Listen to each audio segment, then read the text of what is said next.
Hey, Shalom. Double honors the apostles of Great Millstone. Honors your brothers will be pushing this truth in sincerity throughout the four corners of the earth. And double honors to the apostles of Great Millstone. So I'm gonna do this quick video here, and this is dealing with the fact that when because the main thing right now, the flavor of the week, if you would have it, is that you got these so-called Christian advocates, okay, Christian supporters and Christian-minded individuals that are basically coming up against the word of Yahweh Hashem Shai, in that they're trying to push their own agenda, okay, and have it to where we're the demons and the deviants, when really they're the demons and they're the deviants, because even within their own doctrine, okay, even in their own doctrine, you got a lot of Babylonian, Egyptian, okay, idolatry, okay, and practices, okay. Basically, you got Satan worship, all right, within there, which is allowed, okay, within Christianity, and I'm going to touch on a few of those things right here, and try to make a point out of it. So I wanted to start off with the issue of abortion, and what I did here was I've posed a historical question within the Google search, so I could get the history on and the origins of certain practices and rituals. And then what I did after that was I've gone and searched what the Christian beliefs on that are. Now, as I'm going through, I'm going to be telling you what the doctrine of Great Millstone is as pertaining to these issues. And where I can, I'll be getting the scriptures out, or at the very least, quoting those scriptures. So the first thing is child sacrifice. Because when you go out here within the Christian churches, the love everybody spirit, but the love everybody spirit is not a conclusive one. Okay, in that you've got a lot of women out there, especially the Negro, Hispanic, Native American women, okay, aborting their children in the name of money, okay, in the name of furthering their career. Now, this is not a new thing, okay. This is not a unknown thing. This has been going back onto the what you know as the ancient world. And this is an example of that. So it says child sacrifice is ritualistic. And that's what you do. An abortion is a sacrifice. Okay. And it says a ritualistic killing, and it is killing. Okay. Once that sperm meets the egg, that them children are alive. All right. So it says a ritualistic killing of children in order to please or appease a god for supernatural beings in order to achieve a desired result. And what's the desired result within this kingdom? The love of money, the love of a career status, okay? All of these different things. So you're doing that in order to appease, okay, your gods, so you can move on in your so-called career. You're committing what's known as child sacrifice. Now let's see what the so-called career. You can read these the rest of these articles for yourself. So they go into the Aztecs, how they did it, the Incas, the Maya, okay, and so on and so forth. And also too, you had instances where you had Israelites. In fact, I believe there was a particular Israelite king, all right, a predecessor to the King Josiah, who was sacrificing his children in the name of Moloch for what? For advancements, to appease the gods. Okay, the gods of these heathens, man. The gods of the gods of these no people out there, these persona non gratas, of whom the Lord said, follow not their ways. Okay, so you had instances that within the scriptures, and guess what? We ended up in the same situation that we're in right now, man. Okay, jacked up. Okay. So, here's the example here. I believe it says the most extensive account of child sacrifice within the Hebrew Bible refers to those carried out in Gehenna by two kings of Judah, Ahaz and Manasseh. Okay, and that was to what? To appease these guys. So now let's see what child sacrifice, how it's seen within the so-called Christian church. And we know the modern day term for it. It's called abortion.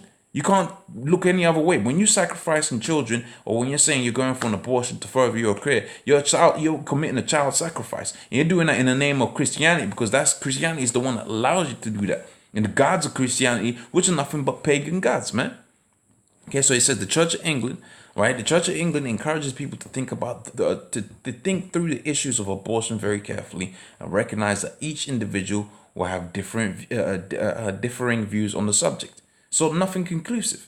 Okay. It says, however, the governing body, the General Synod, passed a resolution of the matter, provides a coherent church position. The church combines strong opposition to abortion, which is supposed to be all right, okay, with recognition that there can be strictly limited conditions under which you may morally be preferable to have a available alternative, okay, which is BS, man. And that's how these Christian mother effers exist. They exist within the gray areas. That's befitting because they got that statement within the gray box. Okay, so it says the Church of England shares the Roman Catholic view on abortion is gravely contrary to the moral law.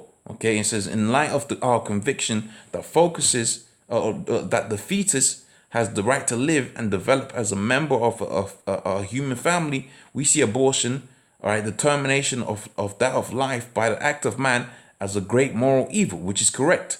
We do not believe that the right of life has a right of pertaining to persons admits no exception whatsoever, but the right of innocent life admits surely a few exceptions indeed. Again, another gray area. Okay, so it says, oh, sometimes it's okay, but sometimes it's great evil. And that's what these Christians be doing. Okay, when you got them people out there lined up at the abortion clinic, I guarantee you the vast majority of them are under the guise of Christianity. And what they doing that for? To appease their gods so they can further in their so-called career, man. But see, the scripture says that what? In the beginning, the Most High created the heaven and the earth, right? And the earth was without form and void, and darkness was upon the face of the deep. And the spirit of the Most that's not the scripture I was looking for. This is the scripture I was looking for. So this is the King James Version. It says, and the Most High blessed them and said unto them, be fruitful and multiply and replenish the earth. And I believe there's even another scripture that goes as far as saying that what? That's saying that anybody that's unfruitful should be cast out the camp. Okay, that's within amidst our people. Now let's go into the thing of homosexuality, and then we're gonna go see what the Christians believe about homosexuality. Okay, like I said, the point of this video is to show you that Christianity is actually idolatry. Okay, they had their roots and their background is in idolatry. That's why you got homosexuality allowed. You got gray areas as pertaining to abortion when that's completely against the scriptures. Homosexuality is against the scriptures. And I got this article right here. This is the gay church. They got a gay church out there. And what do we see within the scriptures? The scriptures forbid homosexuality, but they got a gay church out here. Why? Because it ain't dealing with the scriptures as pertaining to the Most High. It's dealing with idolatry. It's dealing with idolatry. Right? They're worshiping idols and they're calling it Christianity. Okay? So let's carry on with this. It says the many faces of homosexuality in ancient Egypt. All right? It says in spite of the overwhelming assumption in the Arab world, homosexuality never existed before Sodom and Gomorrah.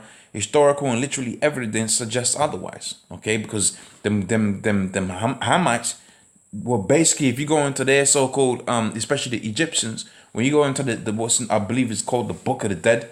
Okay, I'm not saying I read this. I've read excerpts about it.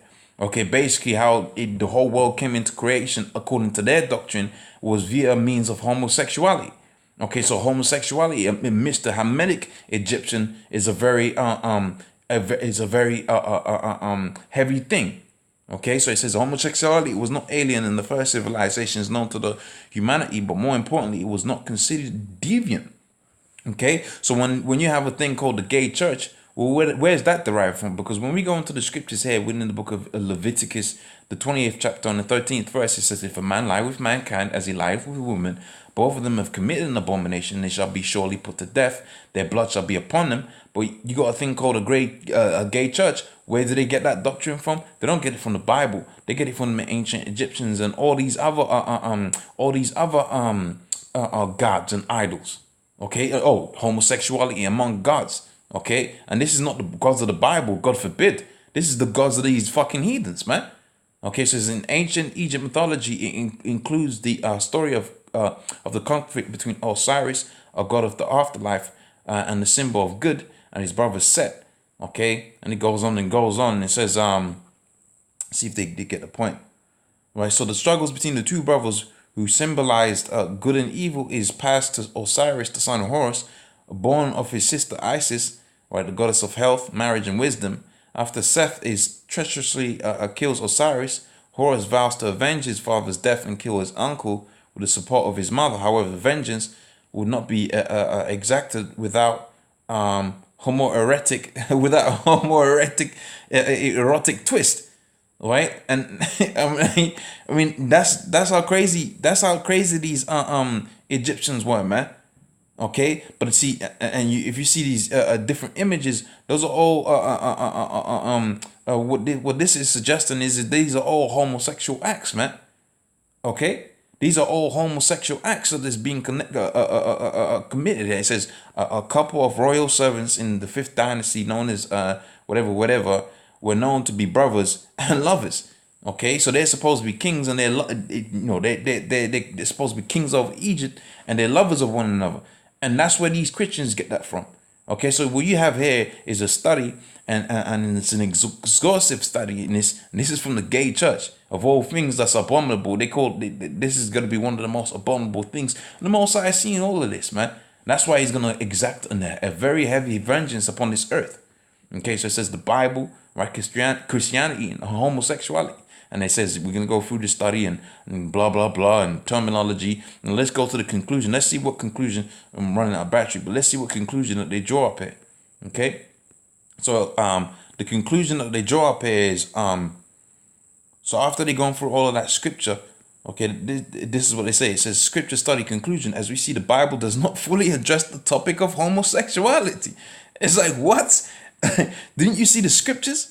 Okay, but then this is the end of Christianity. Christianity allows you to be whatever you want to be when you want to be it. Okay, it's against the scriptures, man. It's against Yahweh. Okay, Christianity is idolatry. Okay, and with that, I'm gonna say, all praise unto Yahweh, Shimi Al Shai, double honor to the apostles of Great Millstone, honor to your brothers that be pushing this truth in sincerity. Shalom.